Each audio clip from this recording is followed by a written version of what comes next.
Bismillahirrahmanirrahim. Assalamualaikum warahmatullahi wabarakatuh. Bapak Ibu guru yang terhormat, ketemu lagi di channel Halo Profesi, media sharing informasi dan edukasi.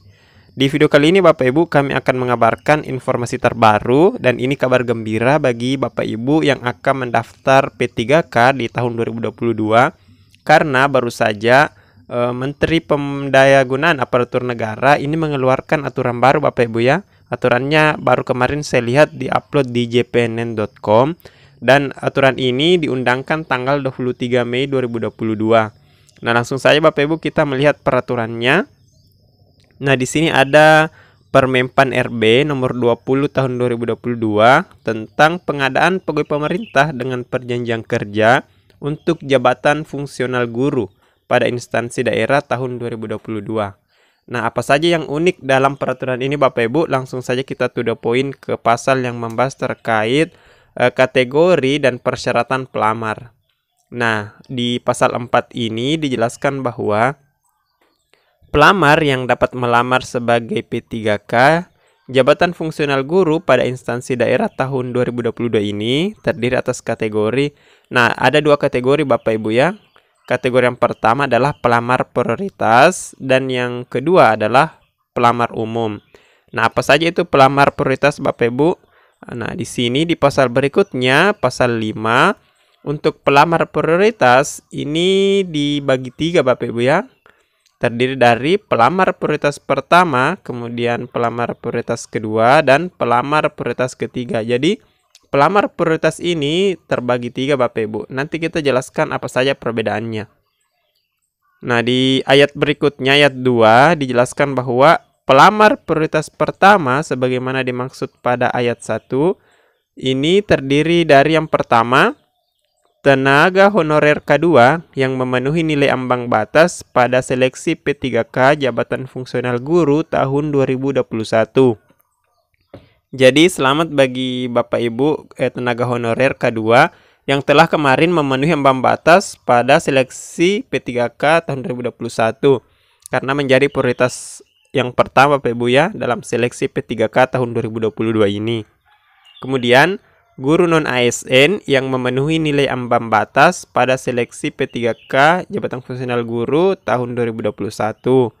Yang ketiga, lulusan PPG yang memenuhi nilai ambang batas pada seleksi P3K jabatan fungsional guru. Kemudian yang terakhir, keempat, guru swasta yang memenuhi nilai ambang batas pada seleksi P3K jabatan fungsional guru. Jadi prioritas pertama ini Bapak Ibu dikhususkan bagi seluruh tenaga honorer K2, non-ASN, lulusan PPG, dan guru swasta yang telah memenuhi nilai ambang batas. Ini masuk dalam kategori pelamar prioritas pertama. Kemudian, pelamar prioritas kedua, sebagaimana dimaksud pada ayat 1, huruf B merupakan tenaga honorer K2. Jadi, prioritas kedua ini adalah tenaga honorer K2 yang tidak memenuhi ambang batas Bapak Ibu ya. Selanjutnya untuk pelamar prioritas ketiga ini adalah guru non-ASN di sekolah negeri yang terdaftar di Dapodik dan memiliki masa kerja paling rendah 3 tahun. Jadi minimal 3 tahun ketika dia guru non-ASN dan kemarin tidak memenuhi ambang batas, itu masuk dalam prioritas ketiga Bapak Ibu ya. Kemudian di pasal berikutnya, di pasal 6 dijelaskan terkait pelamar umum. Nah, dibuka juga kesempatan bagi pelamar umum untuk mendaftar P3K tahun ini Bapak Ibu.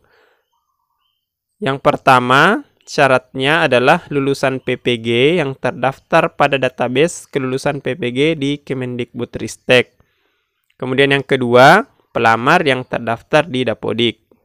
Nah, ini syaratnya hanya salah satunya Bapak Ibu ya, entah dia lulusan PPG ataukah dia pelamar yang terdaftar di Dapodik tapi bukan lulusan PPG. Jadi salah satu dari syarat ini itu sudah bisa mendaftar pada seleksi P3K tahun 2022.